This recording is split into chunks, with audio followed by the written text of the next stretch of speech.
Hey guys, how you doing? Uncle Bob here once again with another video, and today we're going to be looking at WWE Money in the Bank 2000, 2023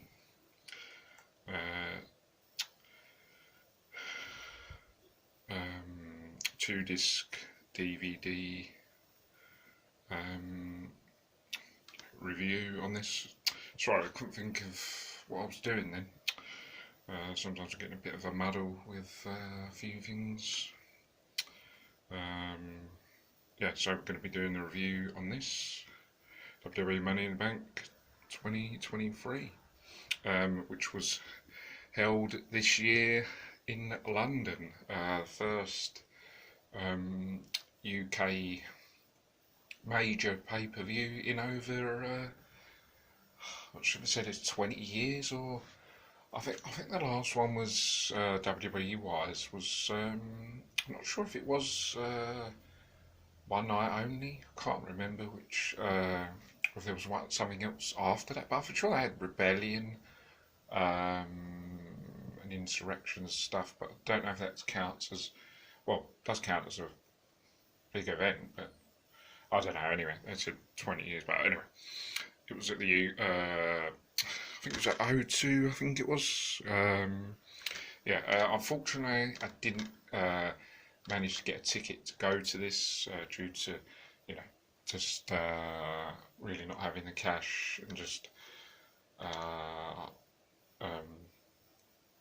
yeah, just decided to buy other stuff, and the cost was just going to be too much, so decided not to go. But I really would have loved to have gone, especially because I live in the UK in England, so it would have been really, really good to go to a UK event in the UK.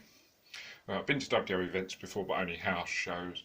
I've been to a few Raws and Smackdowns, but never actually ever a pay-per-view. So maybe next year if they do it again. Maybe. Definitely, if they do WrestleMania over in the UK, I'm definitely going to have to go to that. No matter how much the cost, I'm going to have to try and go to that. If they ever do one. But yeah, so I had it at the UK, didn't go, so I had to obviously get the DVD to watch it. I've watched it once so far, and to be fair, it's I'm not just saying this because I didn't go, but to be honest, it wasn't the best Money in the Bank that they've ever done, in my opinion. You're probably looking at previous Money in the Banks that they've done. It was sort of, it wasn't fantastic. It wasn't really terrible, but it was sort of just like mid-range. There was ups and there was downs. I mean, a lot of these pay-per-views, a lot of them recently are up and down. Main events have been pretty good, pretty much throughout the year, but a lot of the other matches not been that great. So there's a few hit and misses on here. Let's talk about like some stuff on the undercard. Riddle against Gunther for the IC title, and yeah, this was sort of like a passable bout that could have been probably done like on Raw. It was quite quick. There was a few good moments of both men doing big moves, but as I said, it wasn't nothing special or anything to remember in that. The WWE tag titles between Shayna Baszler and Ronda Rousey, the champions, defending against Liv Morgan and Raquel Rodriguez. And again, just another passable bout, really.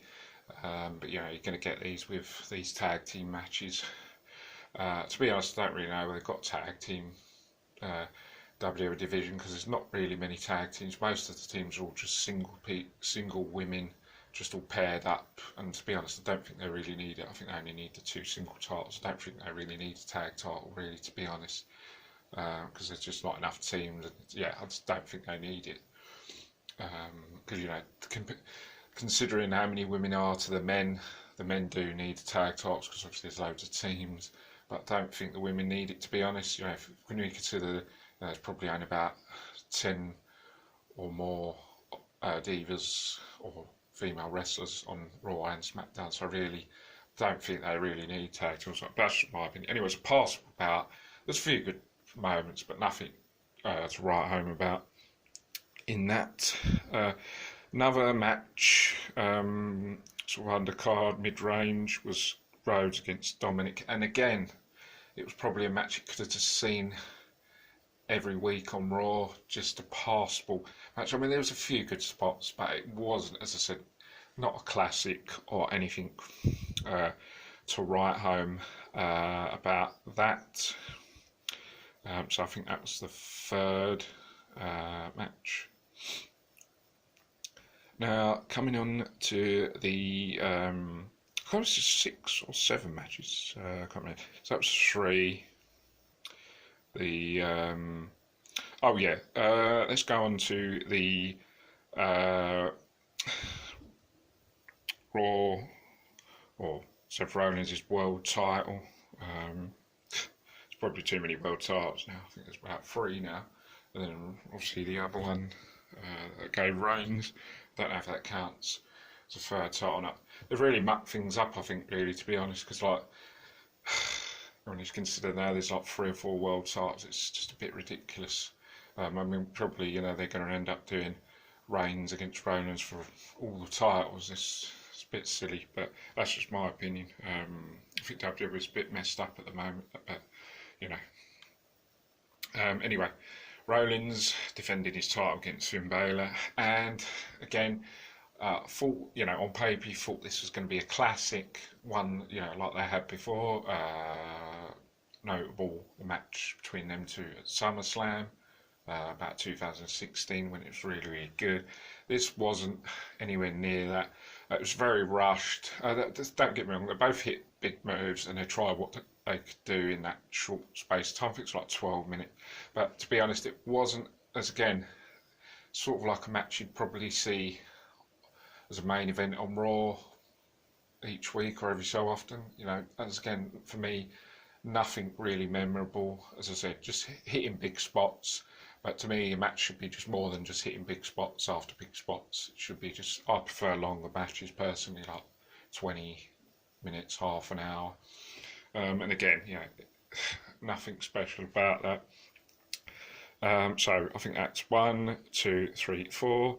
Now we're going on to the men's Money in the Bank.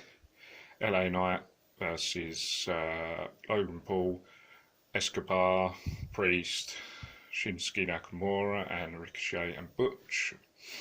And this was quite a decent Money in the Bank. Would I say it's better than previous? Probably not the best men's Money in the Bank. It's probably been better, but it wasn't terrible, and I think it was just good. And they all tried to do their big moves, which looked good. And yeah, I think the result was quite a good one as well. So I think all in all, yeah, that was good. And similar to the women's Money in the Bank match between Trish, Lynch, Selena, Stark, Io Sky and Bayley, and again probably a fair and the right result in terms of moving forward, so no issues there. And the match, right, probably not as good as the men's one, but it was alright. It was fun, it was enjoyable for what it was. Probably could have done with a bit longer, but they did like big spots and a few moves which looked quite good. And that was decent. So now we actually go on to the main event, which was the Civil War, you know, main event between Reigns, the Undisputed Champion, and Sikoa, the 2 remaining Bloodline members, against Jay and Jimmy Uso. Obviously, they'd left the Bloodline, so it's a civil war between them. And yeah, it looked good on paper, and I was looking forward to it. And yeah, it really was a good, solid main event, and really delivered with a lot of near falls, which were good. Lots of big moves and spots going on, and yeah, and also the added element of the really, really good storyline that have been building between the Usos and Jay and Reigns was done really, really well. Story of the Bloodline recently has gone a bit sour, if I'm being honest. It's gone a bit downhill with Jay going to Raw and Jimmy staying on SmackDown. Don't really get that decision. I think Jay should have stayed to feud with Jimmy and continue something there. Don't really see the point of him going to Raw to be a single star and get involved in something else, which doesn't really seem any meaning or didn't seem to be the right move just yet. Maybe at the next draft, Jay to move on, but I think they should have stuck with Jay feuding with Sikoa and Jimmy and carrying on sort of that sort of thing, rather than just moving completely and just leaving it. Yeah, I think the storyline, that especially Reigns being injured and not on TV, it's sort of the storyline with Bloodline's gone a bit sour. Yeah, so, but it'd been all good up until then. It'd been brilliant, you know. Not just some of the matches, but some of the storytelling had been brilliant with the Bloodline, with Sami Zayn, and Owens feuding with the Usos, and Zayn and Owens feuding with Reigns. That had all been pretty good stuff, and also the Usos and Jay, you know, being involved against Reigns. That was all good stuff, and it just recently I feel it's gone a bit downhill now. I think that was their main sort of element, you know, thing that made you feel like you want to watch it right now. That's all the Bloodline, but since it's sort of gone a bit flat, to me, there's not really. I mean, the Judgment Day stuff has been pretty good with their dominance and winning loads of titles. That's been pretty good.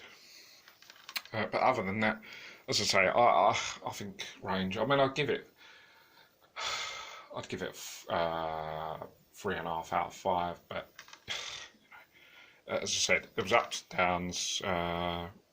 You know, with the men's and women's, the main event, obviously being the standout performances.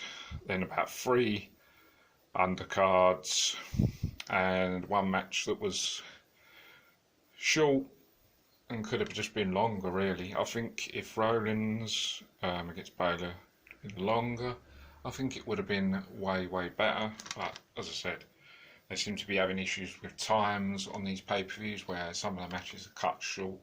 But, you know, anyway, that is my overall review on it. As far as the DVD, you've got special features on it, highlights from SmackDown and Money in the Bank press conference, and that's pretty much it. But yeah, guys, it was long overdue, by the way. This was supposed to be done last month, only just got round to it now.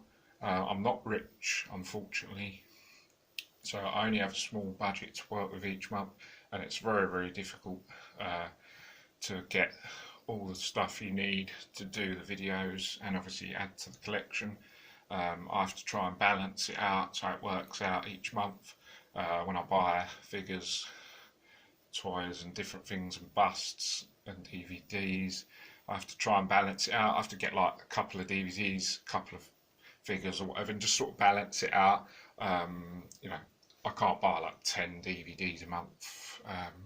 I mean, I could buy quite a few, but then I wouldn't be able to get anything else because, you know, if I've got just over £100 spare cash to spend, you know, it only goes so far. You know, as I said, I don't earn thousands of thousands, you know.